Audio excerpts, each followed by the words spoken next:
My name is Radhika Sharma, and I welcome you all to our amazing platform MentorX. So, in this session, beta, as we have completed our coordination compound, now we'll be discussing PYQs. तो ये PYQs हमारे NEET exam के PYQs हैं और आप लोगों को ये करने के बाद आइडिया लग जाएगा कि किस तरह के क्वेश्चन एक्चुअल में हमारे से एग्जाम में पूछे जाएंगे इस पर्टिकुलर चैप्टर से. लेवल ऑफ डिफिकल्टी या इजी है, that you can decide on your own. So let's get started with the questions. Okay, so ये एक बेटा आप लोगों के लिए बहुत ही मोटिवेशनल सी लाइन लिखी है. Right, you can read it. सफलता की राहों पर बढ़ते रहो. राइट, चलिए. Now next we have this question on our screen. Select the element whose trihalides cannot be hydrolyzed to produce an ion to form MH2O6 positive. देखो भाई, इनमें से किसके ट्राइहेलाइड को हम हाइड्रोलाइज करके कुछ इस तरह का कॉम्प्लेक्स नहीं बना सकते हैं. मेटल है, मेटल के साथ छह हमारे वाटर लिगेंड ज्वाइन हैं. तो मुझे बताओ, ये तुम्हें बोरोन फैमिली दे रखी है, बोरोन, एल्यूमिनियम, इंडियम, गैलियम. तो इसमें से तुम्हें पता है कि बोरोन है, बोरोन की कोवेलेंसी 4 से ज्यादा नहीं हो सकती. बोरोन 6 बॉन्ड बना ही नहीं सकता है. मैक्सिमम कोवेलेंसी बोरोन की कितनी होती है भाई? 4 होती है. राइट, चलिए. तो इसका ऑप्शन आ जाएगा D. Which of the following forms a set of complex and a double salt respectively. हाँ जी, तो कॉम्प्लेक्स हमारा क्या होता है? जिसके जो आयंस होते हैं वो अपनी आइडेंटिटी पूरी तरह से लूज नहीं करते हैं एक्वस सॉल्यूशन में. डबल सॉल्ट जो है अपनी आइडेंटिटी पूरी तरह से लूज कर देता है, अपने इंडिविजुअल आयंस में टूट जाता है, हर एक आयन का टेस्ट देता है. एनसीईआरटी में कुछ डबल सॉल्ट्स के एग्जाम्पल हमको दे रखे हैं, वो हमें याद रखने हैं. यहाँ पे भी जो डबल सॉल्ट का एग्जाम्पल आप देख सकते हो, potash alum, this is from NCERT only. तो एक पोटाश एलम आपका डबल सॉल्ट है और यहाँ पे K2 PTCl2. इसे अगर मैं लिखूं तो K2 PT NH3 twice Cl2. ये सॉल्ट है, ये आपका कॉम्प्लेक्स है. और ये आपका क्या है? पोटाश एलम, जो कि आपका डबल सॉल्ट है. तो सी ऑप्शन. बाकियों में आप देखोगे तो सब में आपके कॉम्प्लेक्स दे रखे हैं, दोनों ऑप्शंस में आपके कॉम्प्लेक्स हैं. Next we have is type of isomerism exhibited by compounds. ये आपके पास कुछ कंपाउंड्स दे रखे हैं, that is chromium H2O6 Cl3. और फिर आपके पास कंपाउंड दे रखा है H2O5 Cl2 Cl2 H2O. ये कंपाउंड दे रखा है. राइट, फिर आपके पास क्रोमियम H2O4. फिर आपके पास दे रखा है Cl2. Cl2, yes. यहाँ पे Cl है बेटा, यहाँ पे Cl है. Yes, here you have Cl. और यहाँ पे आपके पास दे रखा है फिर ClH2O. तो देख लो, ये जो वाटर सॉल्वेंट है ये हमारा जो है पहले अंदर की तरफ है, फिर बाहर की तरफ है. बाहर से जो क्लोरीन है वो अंदर जा रहा है, एज ए लीगेंड बिहेव कर रहा है, तो सॉल्वेंट का एक्सचेंज हो रहा है. इसे हम क्या कहते हैं? सॉल्वेट आइसोमेरिज्म कहते हैं. और कोऑर्डिनेशन नंबर कितना है बेटा? यहाँ पे 5 वाटर ज्वाइन है, 1 क्लोरीन है, या फिर यहाँ पे 6 वाटर है. हर जगह कोऑर्डिनेशन नंबर आपका कितना है? 6 है. Homoleptic complexes form the following complexes is. Homoleptic complexes क्या होते हैं? होमोलैप्टिक कॉम्प्लेक्सेस हम उन कॉम्प्लेक्सेस को बोलते हैं जहां सारे के सारे लिगेंड्स सेम होते हैं. तो इनमें से देखो, सारे लिगेंड सेम कहाँ हैं? यहाँ तो दो दो लिगेंड है, एमीन है, क्लोरिडो है, यहाँ कार्बोनेटो एमीन है, ट्राई एमीन एक्वा, दो दो लिगेंड है. यहाँ देखो पोटाशियम ट्राई ऑक्सिलेटो एल्यूमिनेट, यहाँ पे तीनों के तीनों कैसे हैं? तुम्हारे बाइडेंटेट लिगेंड ऑक्सिलेट, एक ही लिगेंड है, एक ही टाइप का लिगेंड है. तो इसे हम क्या बोलेंगे? Homoleptic complex. तो देख लो कितने इजी क्वेश्चंस है. Which complex compound is most stable. यहाँ पे सबसे ज्यादा स्टेबल कौन सा होगा? First, second, third, fourth. तो देखो यहाँ पर मुझे सिर्फ एक ऐसा कॉम्प्लेक्स दिख रहा है जहाँ पे तुम्हारा कैसा है? बाइडेंटेट लिगेंड है, इथिलीन डायमीन. तो ये क्या करते हैं, चीलेटिंग रिंग बनाते हैं ड्यू टू दिस चीलेशन इफेक्ट। ये सबसे ज्यादा स्टेबल होगा, ये वाला जो बी है तुम्हारा कॉम्प्लेक्स कंपाउंड सबसे ज़्यादा स्टेबल होगा। बाकी किसी में भी चीलेटिंग लिगेंड नहीं है, सारे मोनोडेंटेट लिगेंड्स हैं। अमोनिया NO3, फिर NH3H2O, ये अमोनिया बोल दिया था, H2O ये भी आपका मोनोडेंटेट है, SO4 ये भी मोनोडेंटेट है। अब आ जाओ नेक्स्ट, लिस्ट 1 and 2 आपको गिवन है, यू हैव टू मैच। हाँ जी, तो मैच करो। पहला वाला देखो, इसमें मैच क्या करना है कि ये किस तरह के आइसोमेरिज्म शो कर रहे हैं। तो cobalt NH3 5NO2 Cl2, NO2 एक बार अंदर है एक बार बाहर है, और एक बार नाइट्रोजन की तरफ से बॉन्डिंग दिखा रहा है, एक बार ऑक्सीजन की तरफ से, सॉरी बाहर नहीं है अंदर ही है, एक बार नाइट्रोजन साइड से डोनेट कर रहा है, एक बार ऑक्सीजन साइड से डोनेट कर रहा है। ये कैसा लीगेंड है, एम्बीडेंटेट लीगेंड है। एम्बीडेंटेट लीगेंड में तुम्हारा कौन सा आइसोमेरिज्म होता है, लिंकेज आइसोमेरिज्म होता है। नेक्स्ट इज, आप देखो ये कैटाइनिक कॉम्प्लेक्स या एनाइनिक कॉम्प्लेक्स, आपस में लीगेंड्स का एक्सचेंज होगा। देखो क्रोमियम के साथ अमोनिया था, साइनाइड कर दिया, कोबाल्ट के साथ साइनाइड था, अमोनिया कर दिया। इस तरह के आइसोमेरिज्म को कोऑर्डिनेशन आइसोमेरिज्म कहा जाता है। अब देखो सी, सल्फेट अंदर है फिर बाहर है, ब्रोमियम बाहर से अंदर आ गया, तो यहाँ पे क्या हुआ तुम्हारा, ऐसा एनाइन है, ऐसा आयन है जो पोटेंशियल लीगेंड है, जो लीगेंड बनने का पोटेंशियल रखता है। ऐसे लीगेंड का एक्सचेंज जब होता है उसे हम क्या कहते हैं, आयनाइजेशन आइसोमेरिज्म। पहले ये आयनाइजेशन से फेयर के बाहर था फिर अंदर आ गया। मॉलिक्यूलर फॉर्मूला तो चेंज नहीं हुआ। फिर तुम्हारे पास है क्रोमियम H2O6Cl3। अब वाटर तुम्हारा अंदर बाहर जा रहा है, इसे क्या कहते हैं, सॉल्वेट आइसोमेरिज्म, जहाँ पे तुम्हारा सॉल्वेंट ही अंदर बाहर जाता है। सो देख लो ऑप्शन तुम्हारा ए के साथ मैंने क्या मैच किया है, 3, तो एक बी हो सकता है, सी हो सकता है, बी के साथ क्या मैच किया भाई, 2। हाँ, तो तुम्हारा डी ऑप्शन करेक्ट। देखो मैच करो अपने आप से भी।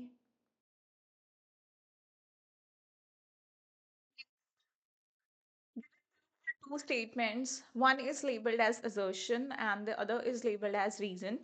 So metal carbon bond in metal carbonyl possesses both sigma and pi bond character. The ligand to metal bond is a pi bond and metal to ligand bond is a sigma bond. In the light of above statement, choose the most appropriate. तो देखो बेटा, metal carbonyls में जो bonding होती है वो किस तरह की होती है कि आपको पता है, आपके पास मेटल के पास डी ऑर्बिटल्स होते हैं, ठीक है जी, डी ऑर्बिटल्स होते हैं। एंड कार्बोनिल, ये रहा आपका कार्बोनिल, आपके पास एक लोन पेयर यहाँ है एक लोन पेयर यहाँ है। तो अब कार्बन क्या करेगा, मेटल के वेकेंट ऑर्बिटल में अपने लोन पेयर्स डोनेट कर देगा। तो ये कैसा बॉन्ड बन गया, सिग्मा बॉन्ड। पहला बॉन्ड बना दैट इज सिग्मा, कार्बन ने मेटल को इलेक्ट्रॉन्स डोनेट किए। क्या होता है ना मेटल कार्बोनाइल्स में, इसके पास पाई बॉन्ड है, इसके पास पाई बॉन्ड है, इसके पास एक वेकेंट पाई स्टार भी होता है। आपने एंटी बॉन्डिंग ऑर्बिटल्स पढ़े हैं एमओटी में, पाई स्टार भी होता है। और ये अपने पाई स्टार में मेटल के फील्ड ऑर्बिटल से इलेक्ट्रॉन को एक्सेप्ट करता है।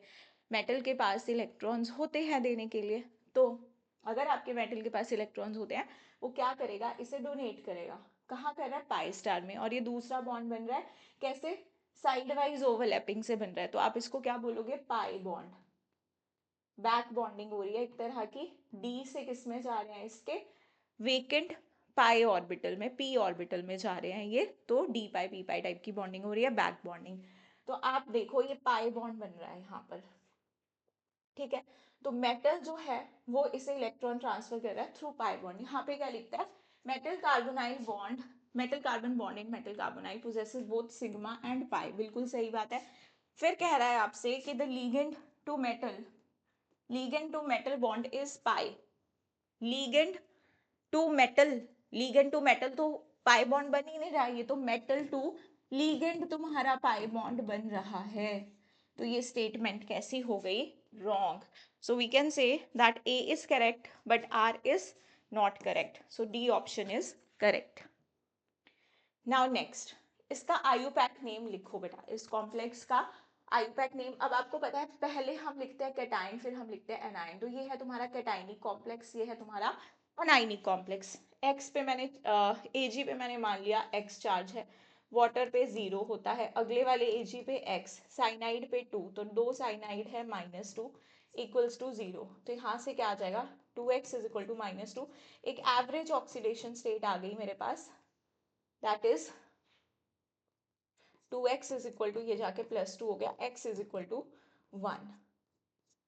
अब क्योंकि ये कैटायनिक कॉम्प्लेक्स है तो यहाँ पे +1 चार्ज होगा, यहाँ पर तुम्हारा -1 चार्ज होगा। दोनों ही केस में तुम्हारी सिल्वर की जो ऑक्सीडेशन स्टेट है वो कितनी आएगी 1। कैटायनिक कॉम्प्लेक्स का मैं कैसे नाम लिखूंगी, di aqua silver 1 oxidation state लिखते हैं। फिर लिखूंगे डाइसाइनो अर्जेंटेट। अर्जेंटेट क्यों लिखूंगी, क्योंकि जो हमारा एनाइनी कॉम्प्लेक्स होता है वहां हम मेटल के आगे 8 लगाते हैं और फिर ऑक्सीडेशन स्टेट, तो D is your correct option. Next question देखो, the order of energy absorbed which is responsible for the colour of the complexes.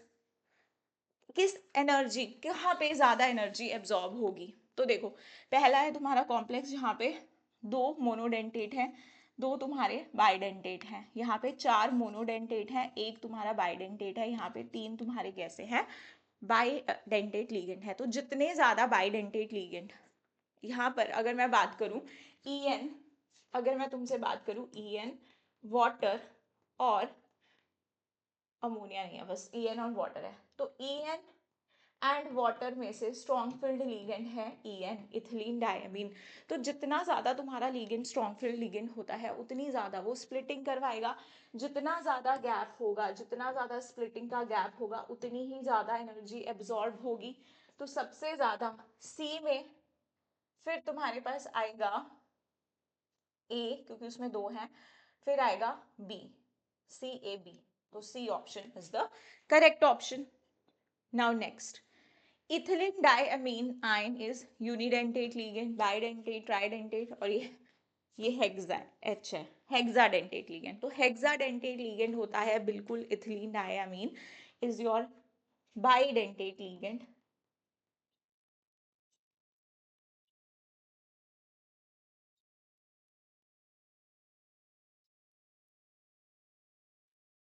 This is ethylene diamine.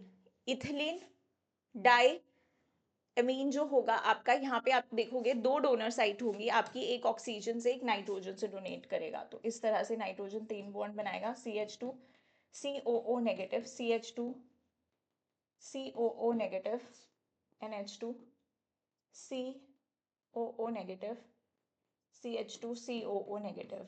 तो देखो यहाँ पे ये तो हो गई 4 डोनर साइट्स तुम्हारी, कौन सी हो गई ऑक्सीजन की, यहाँ से डोनेट कर सकता है, और 2 डोनर साइट्स हो गई तुम्हारी नाइट्रोजन पे, ये वाली। तो कितनी होगी 1 2 3 4 5 6, तो 6 डोनर साइट्स इसके पास होती हैं, 6 डोनर साइट्स होती हैं। तो हम इसे क्या बोलेंगे, हेक्साडेंटेट। इतनी लिखी है ना इन्होंने, हाँ जी 4 ऑक्सीजन लिखी हैं और 2 इसने नाइट्रोजन लिखी है, बिल्कुल सही। यहाँ पे थोड़ा सा ये प्रिंटिंग एरर हो गया, यहाँ पे H ही आएगा, ठीक है। Hexadentate ligand, ethylene diamine tetra acetate. Now match list with list 2। आपको क्या करना है, यहाँ पर मैग्नेटिक मोमेंट निकालनी है। अब आप पूरी कैलकुलेशन नहीं भी करोगे, सिर्फ अनपेयर्ड इलेक्ट्रॉन्स निकाल लोगे, that will be more than enough. तो आपके पास आयरन कॉम्प्लेक्स बना रहा है साइनाइड के साथ, और आयरन पे कितना चार्ज है +3, तो मतलब यहाँ पर तुम्हारा जो Fe+3 होता है दैट इज कितना, एटॉमिक नंबर 26, 2 गए 3 गए, ये क्या बच जाएगा तुम्हारा 3d5।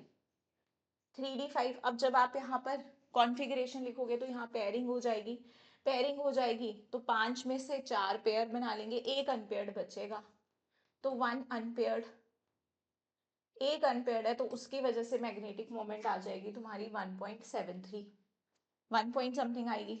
फिर Fe2O6 3 पॉजिटिव, तो आ जाएगा तुम्हारे पास Fe3+ है, ये भी Fe3+ है तो ये भी 3d5 है, लेकिन वाटर एक वीक फील्ड लिगेंड है तो पेयरिंग नहीं कराएगा, 5 अनपेयर, तो इसकी मैग्नेटिक मोमेंट 5.92। FeCN6 4 नेगेटिव, तो यहाँ पे +2 आ जाएगी इसकी ऑक्सीडेशन स्टेट, ये क्या बन जाएगा तुम्हारा Fe +2, और ये स्ट्रॉन्ग फील्ड लिगेंड है, ठीक है जी, स्ट्रॉन्ग फील्ड लिगेंड है। कॉन्फ़िगरेशन क्या आ जाएगी 3d6, तो 6 के 6 पेयर हो जाएंगे, 0 अनपेयर्ड बचेगा, तो 0 मैग्नेटिक मोमेंट। नाउ ये Fe+2, ठीक है जी।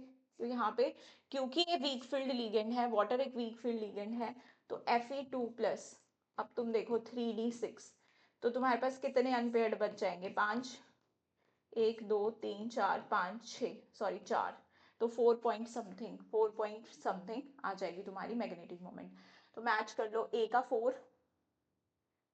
4 सी और डी में है, राइट, बी का 1, तो C option is your correct option. तो पूरी कैलकुलेशन मत करो, अनपेयर्ड इलेक्ट्रॉन 5 आते हैं तो मैग्नेटिक मोमेंट भी 5 पॉइंट समथिंग आएगी।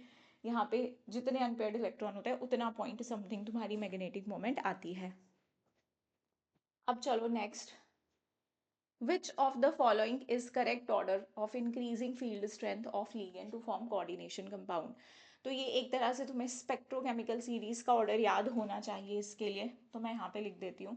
सबसे पहले आएगा तुम्हारे पास I negative, B R negative, halides वाले आएंगे, फिर एच सी एन नेगेटिव, फिर आ जाएगा तुम्हारे पास यहाँ पर सी एल नेगेटिव, फिर आएगा S2 नेगेटिव, फिर आता है F नेगेटिव, ठीक है।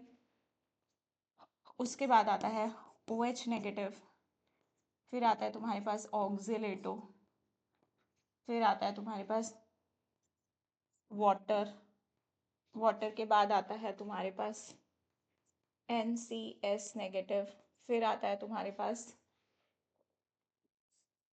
EDTA,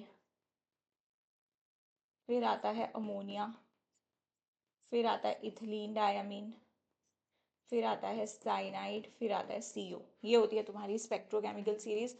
तो देख लो CO है नहीं है, सबसे ज़्यादा फील्ड स्ट्रेंथ कौन लगाएगा, CN नेगेटिव, यहाँ भी है यहाँ भी है, लेकिन उसके बाद तुम्हारा ऑक्सिलेट आना चाहिए, यहाँ पे ऑक्सिलेट है और SCN नेगेटिव है, तो SCN नेगेटिव तो यहाँ है, F नेगेटिव यहाँ है, तो SCN नेगेटिव सबसे पीछे, फिर F नेगेटिव और ऑक्सिलेट तो तुम्हारा देखो आगे है यहाँ पर। तो तुम्हारा ये order D option will be correct option, ठीक है। तो ये याद होनी चाहिए, एनसीईआरटी में जिस तरह की स्पेक्ट्रोकेमिकल सीरीज तुमको दे रखी है, जितने वहाँ पे लिगेंड्स दे रखे हैं वो हमें याद होनी चाहिए। अब नेक्स्ट आ जाओ, match the coordination number and type of hybridization with the distribution of hybrid orbitals in space based on valence bond theory। तो आप क्या करो, अब यहाँ पर जो भी आपको हाइब्रिडाइजेशन दी है उनके साथ उनकी ज्योमेट्री को मैच करो। sp3 is tetrahedral, dsp2 is square planar, sp3d is trigonal bipyramidal and d2sp3 is octahedral. तो ए का मैच तुमने क्या किया 3, ए का 3, ए भी हो सकता है सी भी। अब देखो बी तुमने कहा मैच किया, बी तुमने मैच किया है 4th के साथ, यस, तो A option is the correct option, A option आ जाएगा करेक्ट ऑप्शन। फिर next, what is the correct electronic configuration of central atom in K4FeCN6 based on crystal field theory.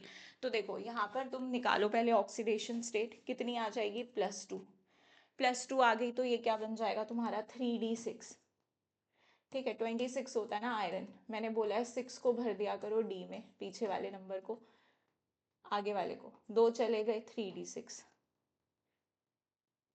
अब क्योंकि ये स्ट्रॉन्ग फील्ड लिगेंड है तो pairing करा देगा, ये Eg, ये T2G, 1 2 3 4 5 6, T2G 6, Eg 0, तो तुम्हारा बी ऑप्शन आ गया करेक्ट ऑप्शन।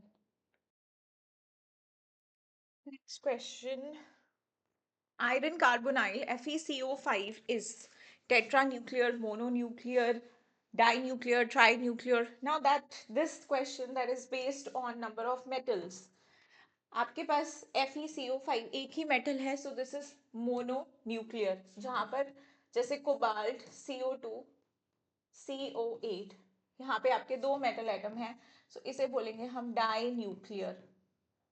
सिमिलरली अगर 3 होंगे तो ट्राई न्यूक्लियर, 4 होंगे तो tetra nuclear. Simple question. Now the type of isomerism shown by the complex, we have cobalt, ethylene diamine. Ethylene diamine को मैं कुछ इस तरह से बना दूं, ऐसे करके बना देती हूँ, ठीक है, समझ जाओ। ये तुम्हारा ये रिंग बना दिया है ना, बाइडेंटेट लिगेंड है, तो तुम्हारे पास यहाँ पे Cl, यहाँ पे Cl लगा दिया मैंने। पूरा भी बना सकते हो अच्छे से अगर चाहो, NH2CH2CH2 करके यहाँ पे N लिख दो, बना ही देती हूँ। कोबाल्ट कितना ही टाइम लगेगा, N, और ये ऐसे ऐसे दिखा दिया हमने।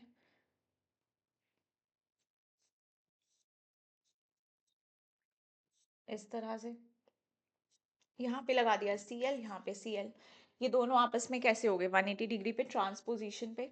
अब एक सिस भी बन सकता है। सिस कैसे बना देंगे, एक Cl यहाँ लगा दो, एक Cl यहाँ लगा दो, ठीक है जी, ये वाला तुम्हारा सिस हो गया, ये ट्रांस हो गया। तो जियोमेट्रिकल आइसोमेरिज्म ये शो कर रहा है, यहाँ पे जियोमेट्रिकल कोऑर्डिनेशन, ठीक है। अब इसमें एक और आइसोमेरिज्म हो सकता है, लेकिन यहाँ पे ऑप्शन नहीं दिया है, so will go with only geometrical isomerism, coordination, linkage, ionization नहीं, geometrical cis trans isomerism. Now the geometry and magnetic behaviour of the complex NiCO4 are.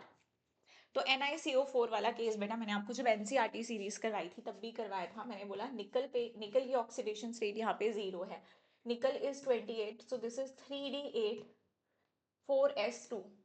तो आप बना लीजिए 1 2 3 4 5 6 7 8 और ये 4s2, ठीक है जी। अब देखो क्या होता है, इसकी तो पेयरिंग हो जाएगी because carbonyl is a strong field ligand. 1 2 3 4 5 6 7 8 pairing हो गई, एक डब्बा खाली बच गया। अब S is always required for hybridization, मैंने आपको बोला था जहां S खाली नहीं है आपको खाली करना पड़ेगा, ये शिफ्ट हो जाएगा तुम्हारा D में और तुम्हें 4s खाली मिल जाएगा। और क्योंकि दिस इज योर आपका कोऑर्डिनेशन नंबर 4 है, आपको 4 खाली डब्बों की जरूरत है, तो आगे 4p भी है, तो ये यूज कर लेगा इस तरह से बॉन्डिंग के लिए, और हमें जो हाइब्रिडाइजेशन मिल जाएगी that is sp3। So this complex is tetrahedral, और इसके मैग्नेटिक मोमेंट, इसके डायमैग्नेटिक पैरामैग्नेटिक बिहेवियर के बारे में भी पूछता है। तो ये कैसा होगा, आप सब देखो पेयर्ड इलेक्ट्रॉन्स है, तो इस इट इज डायामैग्नेटिक, एक भी अनपेयर्ड इलेक्ट्रॉन इसमें नहीं होता है। So this is tetrahedral geometry and diamagnetic, तो ये वाला केस ध्यान रखना। Now correct increasing order for the wavelength of absorption in the visible region of the complexes of cobalt 3 positive is, अब wavelength पूछी गई है इंक्रीजिंग ऑर्डर में, तो आप देखो जितना ज्यादा स्ट्रॉन्ग फील्ड लिगेंड होगा उतनी ज्यादा स्प्लिटिंग करवाएगा, अगर उतनी ज्यादा स्प्लिटिंग करवाएगा उतनी ज्यादा एनर्जी एब्जॉर्ब होगी, and energy is inversely proportional to wavelength, E is equal to hc/λ, याद होगा आपको ये फॉर्मूला। तो मतलब जिसके कॉरेस्पॉन्डिंग एनर्जी ज्यादा उसकी वेवलेंथ कम, मतलब जिसमें स्प्लिटिंग ज्यादा उसकी वेवलेंथ कम, जिसकी स्प्लिटिंग ज्यादा उसकी वेवलेंथ तुम्हारी क्या होगी, कम होगी।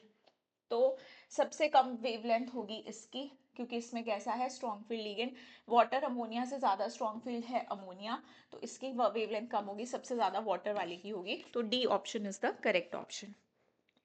अब आ जाओ next question, pick out the correct statement with respect to MnCN6 3 negative. Now manganese here is in +3 oxidation state, manganese का एटॉमिक नंबर इज 25, तो 3d5 4s2 क्या बन जाएगा, 3 जाने के बाद 3d4, 3d4 ये है। अब cyanide is a strong field ligand, तो ये पेयरिंग करवा देगा डी में जो 4 इलेक्ट्रॉन्स है उनकी, ये 3 डब्बे तुम्हारे खाली बच गए। अब देखो इसमें ऐसे मत पेयरिंग कराओ, पहले नॉर्मली ऐसे ही बनाओ,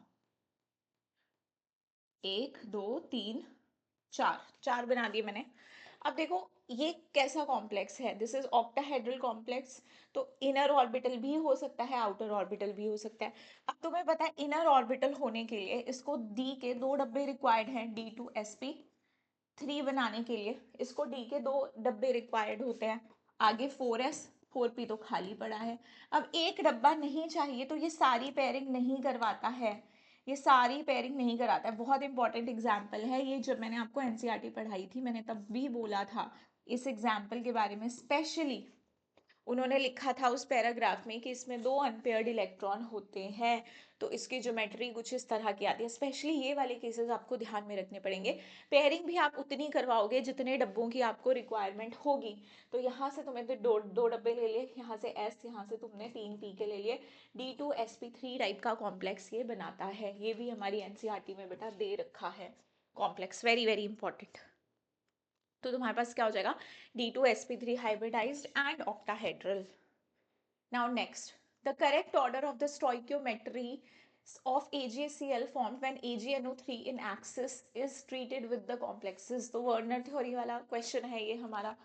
क्या होता है इसमें कि आपके पास कोबाल्ट का कोऑर्डिनेशन नंबर कितना होता है, 6 है पहले कॉम्प्लेक्स में। ये अमोनिया कोबाल्ट के साथ ये 6 अमोनियाज होंगे और ये बाहर Cl3।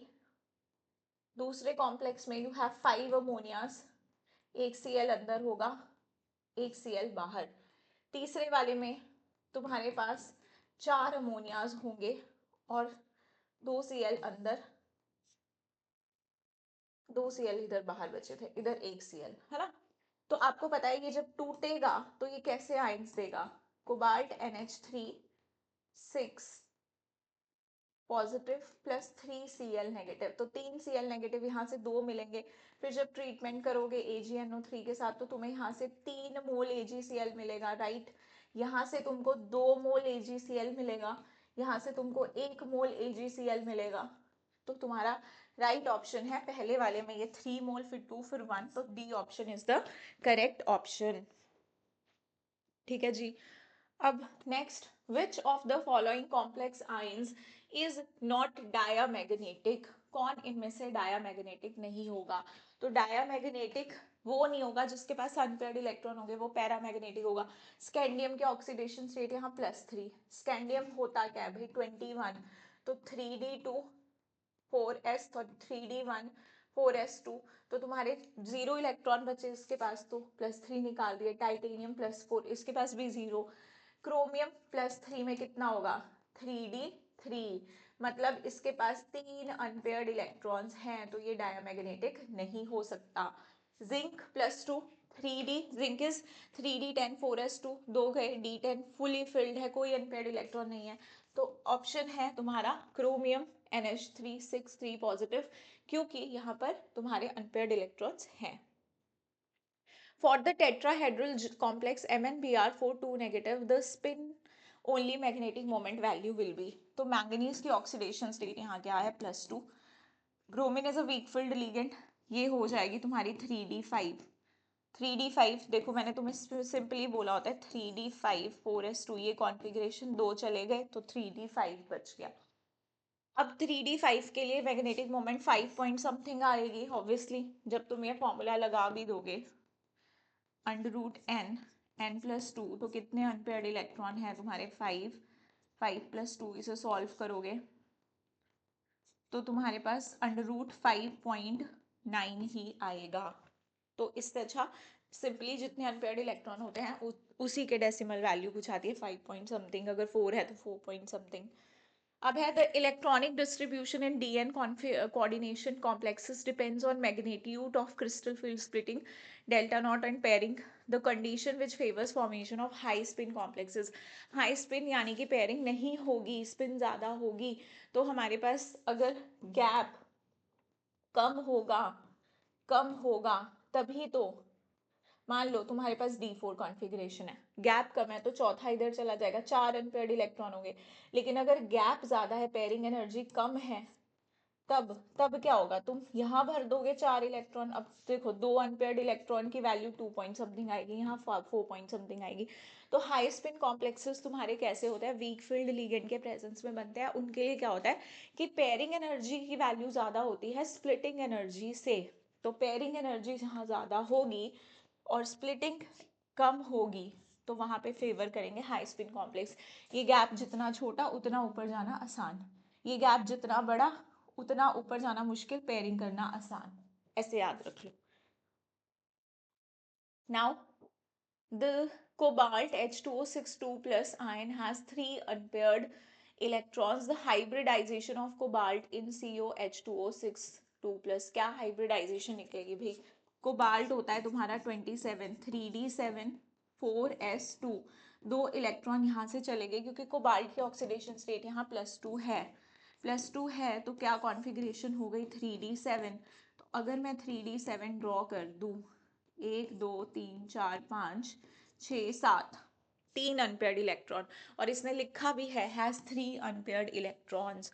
अब हमें क्या चाहिए, हमें तो 6 वाटर लगाने हैं। This is 3d, this is 4s, this is 4p, this is your 4d। तो आगे हम 4d भी यूज कर लेंगे, मेटल के पास अवेलेबल है। तो H2O, एक H2O यहाँ आ गया, एक यहाँ आ गया, एक यहाँ आ गया, एक यहाँ आ गया, एक यहाँ आ गया। तो मैं बोल सकती हूँ sp3d2 इज द हाइब्रिडाइजेशन। तो sp3d2, डी ऑप्शन करेक्ट। अब देखो 25th question, which of the following has longest CO bond length? Free CO bond length in CO is 1.128 angstrom. तो bond length, CO bond length ज्यादा कहाँ होगी? तो हमने metal carbonyls में पढ़ा है कि बैक बॉन्डिंग होती है। अब जब बैक बॉन्डिंग होती है, पहले ये इसको सिग्मा बॉन्ड से देगा, ये इसको देगा। पहले यहाँ पे क्या था, ठीक है, इस तरह से इसने मेटल को इलेक्ट्रॉन्स दिए, बाद में इसके पाई स्टार में मेटल्स ने अपने इलेक्ट्रॉन्स दिए। अब जब ये दे रहा है इसके एंटी बॉन्डिंग में इलेक्ट्रॉन्स, तो यहाँ पे क्या होगा, तुम्हारा बॉन्ड स्ट्रेंथ घटेगी, बॉन्ड स्ट्रेंथ घटेगी तुम्हारी यहाँ पर, तो बॉन्ड लेंथ बढ़ेगी। अब बॉन्ड लेंथ कहाँ बढ़ेगी? जहाँ ज़्यादा अच्छी बैक बॉन्डिंग हो पाएगी। ज़्यादा अच्छी बैक बॉन्डिंग वहाँ होगी जहाँ मेटल के पास ज़्यादा इलेक्ट्रॉन्स होंगे देने के लिए।